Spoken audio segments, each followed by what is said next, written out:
जय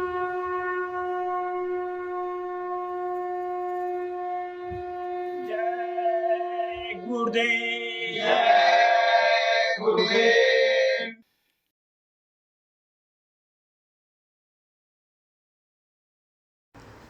जय गुरुदेव। जय गुरुदेव।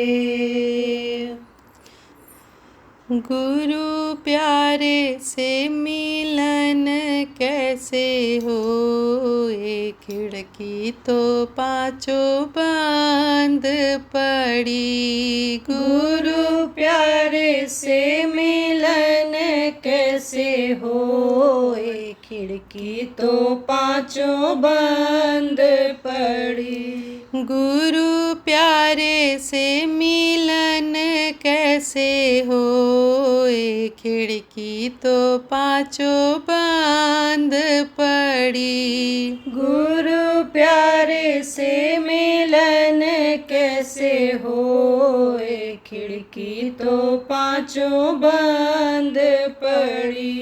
पहली खिड़की खोल के देखा, उसमें घोर अंधेरा।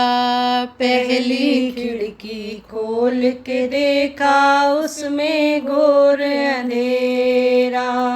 मैं तो समझ ना पाई गुरुदेव की, दीपक जलाए लेती। मैं तो समझ ना पाई गुरुदेव की, दीपक जलाए लेती। गुरु प्यारे से मिलन कैसे होए, खिड़की तो पांचों बंद पड़ी। गुरु प्यारे से मिलन कैसे होए, खिड़की तो पांचों बंद पड़ी। दूसरी खिड़की खोल के देखा, उसमें कांटे बबूल के। दूसरी खिड़की खोल के देखा, उसमें कांटे बबूल के। मैं तो समझ ना पाई गुरुदेव की, झाड़ू लगाए देती। मैं तो समझ ना पाई गुरुदेव की, झाड़ू लगाए देती। गुरु प्यारे से मिलन कैसे होए, खिड़की तो पांचों बंद पड़ी। गुरु प्यारे से मिलन कैसे होए, खिड़की तो पांचों बंद पड़ी। तीसरी खिड़की खोल के देखा, उसमें मानसरोवर। तीसरी खिड़की खोल के देखा, उसमें मानसरोवर। मैं तो समझ ना पाई गुरुदेव की, स्नान कर लेती। मैं तो समझ ना पाई गुरुदेव की, स्नान कर लेती। गुरु प्यारे से मिलन कैसे होए, खिड़की तो पांचों बंद पड़ी। गुरु प्यारे से मिलन कैसे होए, खिड़की तो पांचों बंद पड़ी। चौथी खिड़की खोल के देखा, उसमें काफिला जाए। चौथी खिड़की खोल के देखा, उसमें काफिला जाए। मैं तो समझ ना पाई गुरुदेव की, संग संग होए लेती। मैं तो समझ ना पाई गुरुदेव की, संग संग होए लेती। गुरु प्यारे से मिलन कैसे होए, खिड़की तो पांचों बंद पड़ी। गुरु प्यारे से मिलन कैसे होए, खिड़की तो पांचों बंद पड़ी। पांचवी खिड़की खोल के देखा, उसमें बैठे सतगुरु। पांचवी खिड़की खोल के देखा, उसमें बैठे सतगुरु। मैं तो समझ ना पाई गुरुदेव की चरणन लग लेती। मैं तो समझ ना पाई गुरुदेव की चरणन लग लेती। गुरु प्यारे से मिलन कैसे होए, खिड़की तो पांचों बंद पड़ी। गुरु प्यारे से मिलन कैसे होए, खिड़की तो पांचों बंद पड़ी। जय गुरुदेव। जय गुरुदेव।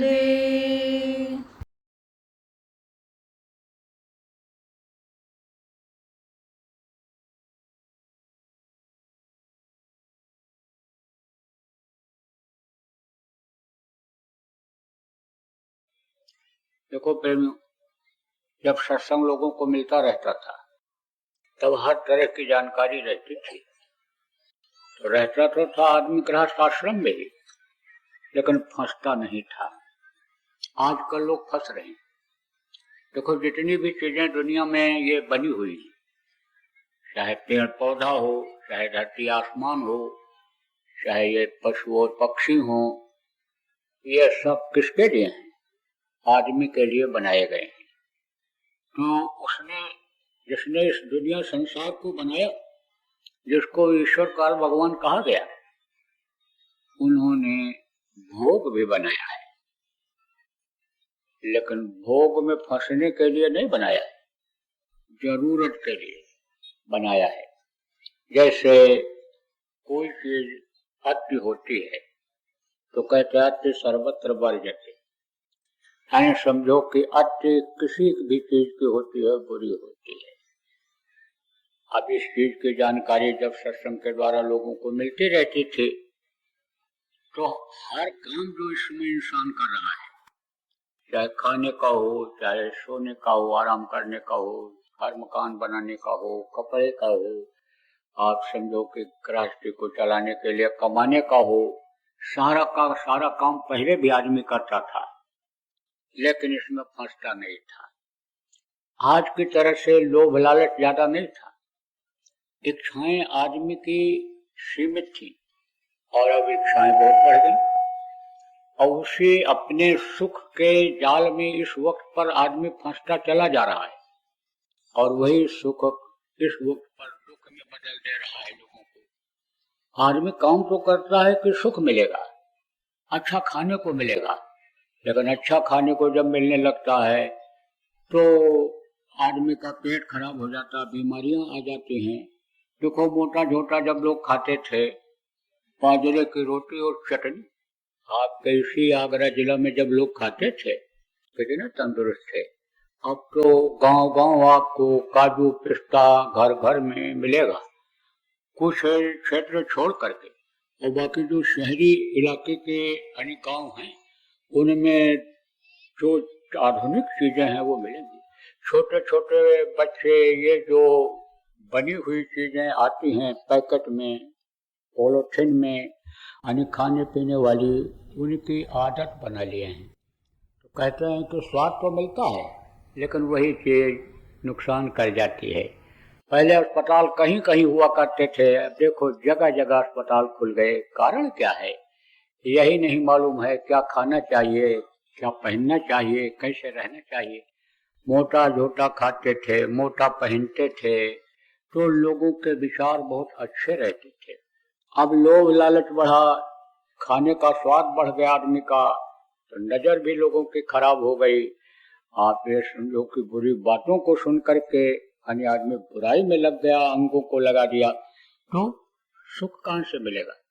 सुख तो अच्छाई में है, सुख तो धर्म में है, सुख तो प्रभु के भजन में है, प्रभु की प्राप्ति में है, सुख तो ऊपरी लोगों के आनंद में है। सुख नाम के तो कोई चीज इस दुनिया संसार में है ही नहीं। संपन्नता तो यहाँ है ही नहीं।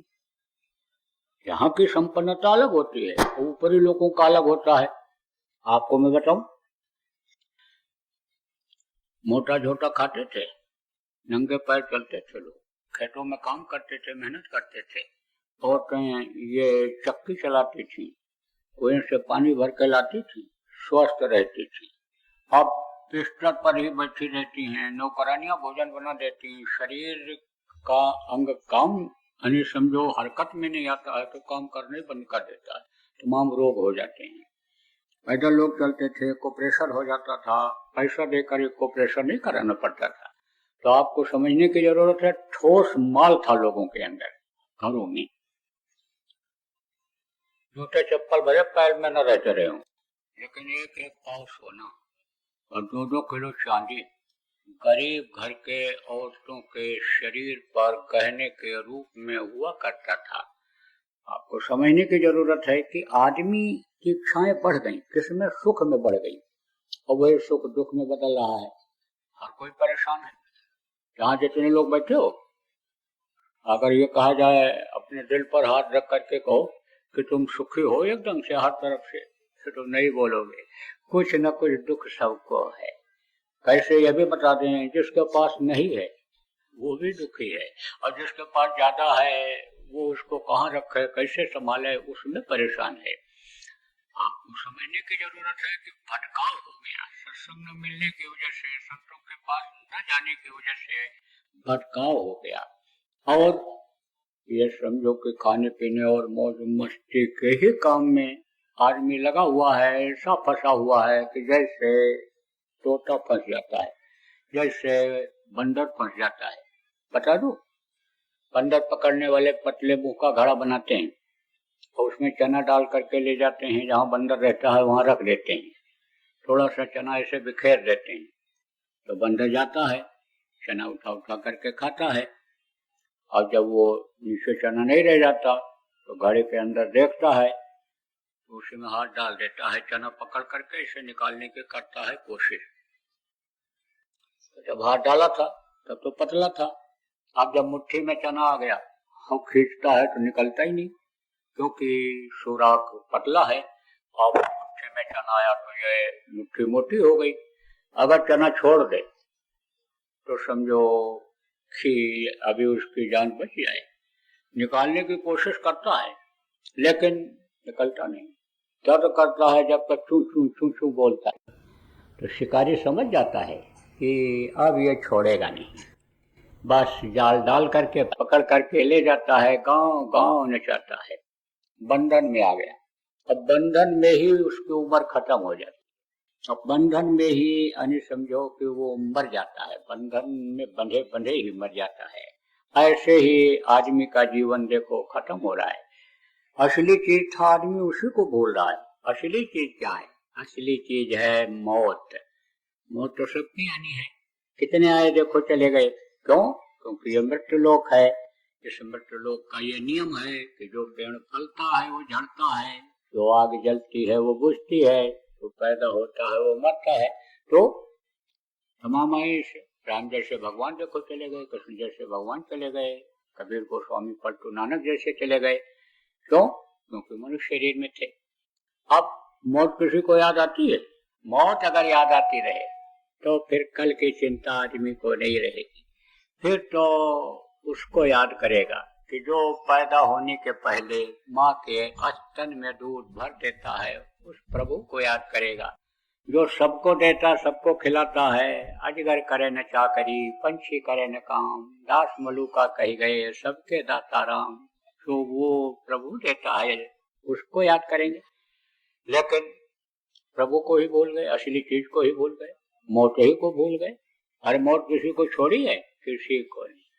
देखो अभी दिन है, शाम होगी फिर रात हो जाएगी, फिर दिन होगा। तो यह रात और दिन क्या बताते हैं कि तुम्हारा एक दिन निकल गया? यह महीना तारीख क्या बताता है कि तुम्हारा एक दिन एक महीना यानी निकल गया? आपको समझने की जरूरत है कि घड़ी में आवाज होती है, घड़ी जब चलती है टिक टिक टिक, और जिसमें घंटा लगा रहता है टन टन, 1 बजा 1 घंटा, 2 घंटा, 3 घंटा बजाता है, क्या बताता है कि इतना समय तुम्हारे जीवन का निकल गया। अब वो जो समय निकल जाता है वापस आता है? कभी नहीं आता। किसी के जीवन में वो समय नहीं आता है। और यहाँ तक कि देखा गया कि मनुष्य शरीर में जो पैदा हुआ, चाहे साधारण आदमी हो, चाहे अवतारिक शक्तियां हो, और चाहे यह संत महात्मा हो, फिर उस मनुष्य शरीर में वापस नहीं आते हैं, उसी शरीर में फिर वापस नहीं आते हैं। कोई वैसा बन करके बैठ जाए, कपड़ा पहन ले, उसी तरह बोलने लग जाए, उसी तरह की जिसको एक्टिंग कहते हैं करने लग जाए, तो वो क्या माना जाएगा? वो तो रामलीला रास लीला का पात्र माना जाएगा, नौटंकी का और सिनेमा का हीरो माना जाएगा। वो तो नहीं हो सकता। तो इस धरती का विधान ही कि जो आया सो गया, वो फिर उसी शरीर में वापस नहीं आता है।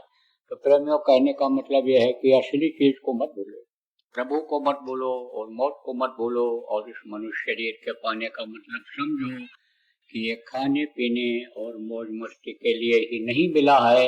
ये देव दुर्लभ शरीर है।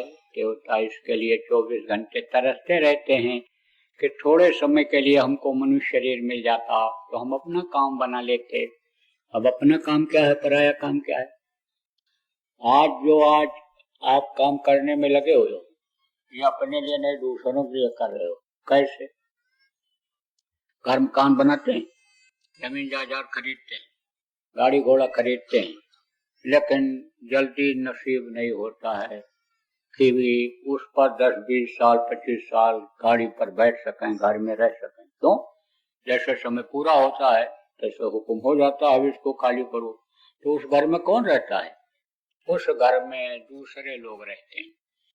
आप देखो, ऐसा भी होता है, कहते घर बनाया था और घर पर कब्जा कर लिया। आज ही एक देवी कह रही थी घर बनाया था और कब्जा कर लिया। अब उसमें कौन रहता है? वो जो कब्जा कर लिया वो रहता है। मेहनत तो तुमने किया, कमाई तो आपने अपनी लगाई, किसके लिए? अपने लिए लगाई।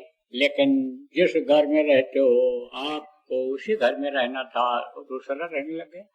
देखो, विदेशों में जो लोग रहते हैं अच्छा पैसा कमाते हैं, 40-40, 50-50 करोड़, 60-60 करोड़ रुपए का घर यहाँ भारत में बना लेते हैं, कोठी बना लेते हैं बड़े बड़े शहरों में।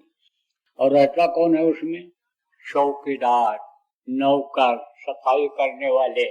जो सफाई करता है वो उनके बिस्तर पर सो भी जाए तो कौन वो देखने आते हैं? वो तो बस नाम के लिए, काम नहीं आता है।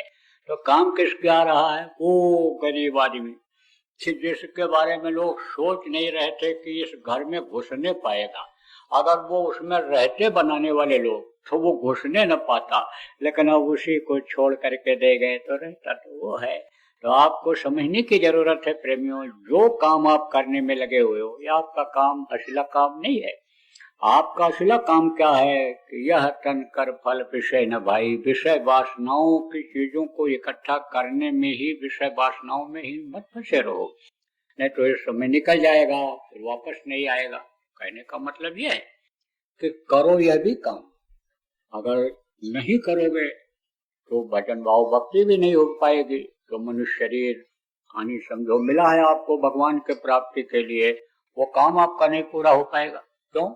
क्योंकि अभी आपसे कह दिया जाए कि आपको भोजन नहीं मिलेगा, खाने को नहीं मिलेगा, लेकिन भगवान आपके साथ रहेंगे, कहोगे नहीं। भगवान से कहो पहले हमारा पेट भरे, तब हमको भगवान भी अच्छे लगेंगे। भूख में कोई चीज अच्छी लगती है? कुछ नहीं। अगर 2 घंटा लेट हो जाए दुकान पर रोटी पहुंचाने में तो वो दुकानदार गुस्से में, ऐसे कोई ग्राहक आया तो बात को ऐसे तराजू पर रखता है गुस्से में। ये लोग गुस्सा करता है बांट से, तराजू से, जबकि गुस्सा उसको किस पर है? रोटी ना मिलने से। कह दिया जाए उठ बैठ नहीं सकते हो, खड़े रहोगे चारपाई पर, लेकिन भगवान पंखा झलते रहेंगे, सेवा करते रहेंगे, पानी पिलाते रहेंगे, सिर पैर भी दबा देंगे कहोगे तो। तब कहता नहीं, भगवान से ही कह दो हमको स्वस्थ कर दें, फिर हम भगवान की ही सेवा करेंगे। तो यह भी जरूरी है, स्वस्थ रहना भी जरूरी है, इज्जत के साथ रहना भी जरूरी है। जिस समाज में आप रहते हो, जिस जगह पर रहते हो, जिस रहन सहन में आप रहते हो, चाहे आप किसान हो, चाहे व्यापारी हो, चाहे अधिकारी कर्मचारी हो, चाहे आप विद्यार्थी हो, आप जो मजदूरी करने वाले हो, तो उस स्थान पर, उस जगह पर अपना आप सम्मान इज्जत बनाए रखना ही चाहते हो, और इसीलिए करते हो, कोई काम करते हो, इसीलिए साफ कपड़ा पहनते हो, इसीलिए घर की सफाई करते हो, इसीलिए गाड़ी घोड़ा की सफाई करते हो, इसीलिए जूते में पॉलिश करते हो कि लोग देखें तो कहें ये बड़ा आदमी है, पढ़ा लिखा है, ये सम्मानित आदमी है। अब कह दिया जाए बदनामी कर दी जाएगी, इतनी बदनामी कर दी जाएगी कि कोई बोलेगा नहीं, तुम्हारा मुंह नहीं देखेगा, तुम कुछ कहोगे कोई सुनेगा नहीं, लेकिन भगवान तुम्हारे साथ रहेंगे, कहोगे नहीं नहीं तब तक हम रहें, इज्जत के साथ रहें। तो यह भी सब जरूरी है, लेकिन इसी काम में न फंसे रहो। आपको तो उस तरह से रहना है प्रेमियों कि जैसे कांटों में गुलाब खिल जाता है, जैसे कीचड़ में कमल खिल जाता है, ऐसे रहो उसी में, लेकिन सबसे अलग रहो। तो सबसे अलग कैसे रहोगे आप? देखो, आप अगर अपने मोहल्ले में, गांव में सत्संगी जिनको जानकारी हो गई है, उनके अलावा अगर लोगों को आप देखो तो वो सब लोग इसी विषय वासनाओं में, शरीर को सुख देने में, इंद्रियों के भोग में ही लगे हुए हैं। तो रहो उन्हीं के बीच में, लेकिन रहो उन्हीं के बीच में, उसी तरह का खाओ जहाँ खाते पीते हो, जहाँ का रहन सहन जैसा है उसी तरह से रहो, लेकिन इन्हीं कामों के लिए अपने जीवन के समय को बर्बाद मत करो। 22 घंटा काम आप शरीर के लिए करो और 2 घंटा समय अपने आत्मा के लिए निकालो। आप प्रेमियों समझो, खाने का भी इंतजाम कर लो, कपड़े का भी इंतजाम कर लो, रहने के लिए घर भी बना लो, और आप समझो कि सम्मान इज्जत के लिए जो काम करते हो वो भी आप कर लो। लेकिन इन्हीं समय में से, इन चीजों के करने बनाने के समय में से आप 2 घंटा सुबह शाम मिला करके अपनी जीवात्मा के कल्याण के लिए, मुक्ति मोक्ष के लिए निकालो, जिसके लिए ये मनुष्य शरीर मिला है, जिसके लिए इस मनुष्य शरीर को आपने माँ के पेट में जब उल्टे टंगे हुए थे, मलमूत्र भरा हुआ था, तो उस प्रभु से मांगा था कि हमको आप बाहर निकालो, जल्दी तैयार करो। बाहर निकल करके समर्थ गुरु की तलाश करके, रास्ता लेकर के हम दिन रात भजन करके आपके पास तक आपकी आत्मा को, इसको हम पहुंचा देंगे।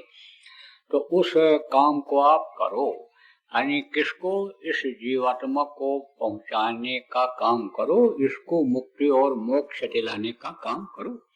तो मुक्ति मोक्ष किसको कहते हैं? शमशान घाट पर देखो, कहीं कहीं लिखा रहता है मुक्ति धाम मोक्ष धाम। कोई मुर्दा को लेकर के जाता है और 2 दिन लग जाए तो वापस लाता है कि घर पर वापस नहीं लाता है, जला के ही आता है। कहता है इनको हम मुक्ति दिला करके ही वापस आएंगे। तो शरीर की मुक्ति तो हो जाती है, लेकिन जीवात्मा की मुक्ति नहीं हो पाती। अब आप नए लोग जो आए हो, कहोगे भाई जीवात्मा क्या चीज है? जीवात्मा ही प्रमुख है, यही शरीर को चलाती है। इसके निकल जाने के बाद यह शरीर कहीं भी हो धड़ाम से गिर जाता है, इसमें सड़न गलन बदबू पैदा हो जाती है, और फिर इसी हीरा जैसी काया को, इसी तंदुरुस्त सुंदर सुडौल शरीर को, तेल फुलेल इत्र लगाए हुए इसी शरीर को, अच्छा कपड़ा पहनाए हुए इसी शरीर को, अच्छे मकान में रहने वाले, गाड़ी घोड़ा पर चलने वाले इसी शरीर को लोग मिट्टी कहने लगते हैं और कहते जल्दी करो, ले जाओ जलाओ, नहीं तो मिट्टी खराब हो जाएगी। अरे बड़े आदमियों की बात तो छोड़ो, जिसको बहुत कमजोर और गरीब समझते हो आप, और उसके शरीर के ऊपर हाथ रख करके कहो कि यह तुम्हारा मिट्टी है, तो अगर कुछ बोल नहीं पाएगा डर के मारे कि मार बैठेंगे, गाली दे देंगे, तो अंदर अंदर ही बोलेगा। इनको दिखाई नहीं पड़ता है, मोतियाबिंद हो गया।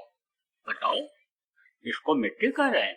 ये हमारा शरीर मिट्टी है, लेकिन मरने के बाद चाहे राजा का शरीर हो, महाराजा का हो, सेठ साहूकार का हो, सबके शरीर को लोग मिट्टी ही कहते हैं। तो प्रेमियों, जीवात्मा ही प्रमुख चीज है। अब ये जीवात्मा है क्या? उस परमात्मा के प्रभु के अंश है। अंश किसको कहते हैं? सबसे छोटे टुकड़े को अंश कहते हैं। तो ये इतनी छोटी है कि बाहरी आंखों से आप देख नहीं सकते हो। मनुष्य अपने शरीर को पाने का मतलब जब नहीं समझ पाता है, शरीर के लिए ही सब कुछ करता रहता है, आत्मा के लिए कुछ नहीं कर पाता है, तो जब समय पूरा होता है तो इस शरीर से इस जीवात्मा को निकाल करके जैसा कर्म करता है उसी के अनुसार सजा दे दी जाती है। नरकों में भेज देते हैं 84, जिसको कीड़ा मकोड़ा सांप गुजर की बिच्छू वाला ये अनिल लोक कहा जाता है, अनिमत्त लोक, अनिल 84 कही जाती है, उसमें डाल देते हैं। तो सबसे छोटे कीड़े जिनको इन बाहरी आंखों से देख नहीं सकते हो, उसमें भी परमात्मा की ही अंश ये जीवात्मा है। सजा भोगने के लिए डाल दी गई है, भटक रही है इधर उधर, जान बचा रहे हैं। कीड़े मकोड़े जो होते हैं ये जान बचाने के ही फिराक में हमेशा रहते हैं। भोजन भले न मिले लेकिन जान बच जाए, तो उसके अंदर भी यही जीवात्मा है। तो मनुष्य शरीर पाने का मतलब क्या है? कि इसको उस परमात्मा तक पहुंचा दिया जाए कि जिससे मरने की पीड़ा से बच जाएं। क्योंकि जन्मते वक्त तो पीड़ा झेला ही झेला है। देखो, कोई भी बच्चा है प्रेमियों, रोता हुआ ही पैदा हुआ है, हंसता मुस्कुराता कोई भी बच्चा नहीं पैदा हुआ।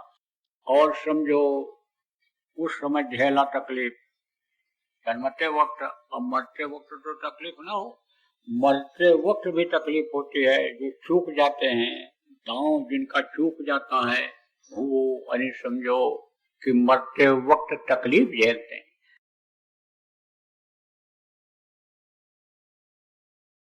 क्योंकि ये परिवर्तनशील संसार है, यहाँ बदलाव होता रहता है। इसलिए जो श्वास बचे हैं, जीने का समय बचा है, उसमें कुछ भजन भाव भक्ति भी कर लो, उसमें प्रभु को याद कर लो, प्रभु को पालो, प्रभु को अंदर में बसा लो। और नहीं तो फिर क्या लेकर तू आया जग में, क्या लेकर तू जाएगा? सोच समझ ले रे मन मूर्ख, आखिर में पछताएगा, पछताना ही हाथ आएगा। देखो बराबर साप्ताहिक सत्संग जो आप लोग करते हो, प्रचार प्रसार जो करते हो, तो ऋषि पूर्णिमा का भंडारा वगैरह या सत्संग वगैरह जो भी आप करते हो, इसको बराबर करते रहो। जनहित का भी काम करते रहो, लेकिन जीव हित का काम अब ज़्यादा करो। आप जीव हित के काम में ज़्यादा लगो। जीव हित का काम क्या है? जीवात्मा इस शरीर से निकलने के बाद नरकों में न चली जाए, काटी सड़ाई जाए, गलाई जाने लग जाए, यह फिर कीड़ा मकोड़ा सांप गोजर बिच्छू, यह पक्षी और ये जो वृक्ष हैं इन योनि में न आवे, इनमें न तकलीफ झेलना पड़ जाए। यह काम पर अब ध्यान दो, आपकी भी न फंसे और जो जीव हैं ये भटक रहे हैं वो भी न फंस जाएं। तो उनको रास्ता बताओ, लोगों को शाकाहारी बनाओ, नशा मुक्त बनाओ, नामदानियों को भजनानंदी बनाओ। इस पर अब ज़्यादा जोर दो। अब यह समय आ गया, नहीं तो बज रहा काल का डंका, कोई बचने न पाएगा। बचेगा साधजन कोई जो सबसे लो लगाएगा, जो साधना करेगा, साधक होगा, उसी की बचत होगी। और नहीं तो खराब पर खराब समय आता चला जा रहा है, और उसका जो है आपको नज़ारा समय समय पर यानी आंधी तूफान के रूप में, जमीन फटने धंसने के रूप में, लड़ाई झगड़ा के रूप में नज़ारा नज़र आ रहा है, दिखाई पड़ रहा है। जो पढ़े लिखे लोग हो आप ध्यान दो। जय गुरुदेव। सरकारी व गैर सरकारी अनुदान के लिए बिना सत्संगियों के सहयोग द्वारा जनहित के कार्यों में लगी हुई बाबा जय गुरुदेव धर्म विकास संस्था का मुख्यालय पिंगलेश्वर रेलवे स्टेशन के सामने मक्सी रोड, उज्जैन, मध्य प्रदेश में है। यहाँ पर सत्संग व नामदान का कार्यक्रम होता रहता है। अतः आप श्रोताओं से अनुरोध है कि बाबा उमाकांत जी महाराज के आश्रम उज्जैन एक बार परिवार सहित जरूर पधारिएगा। आपके सुझाव के लिए व्हाट्सएप नंबर 9575600700। जय गुरुदेव, जय गुरुदेव।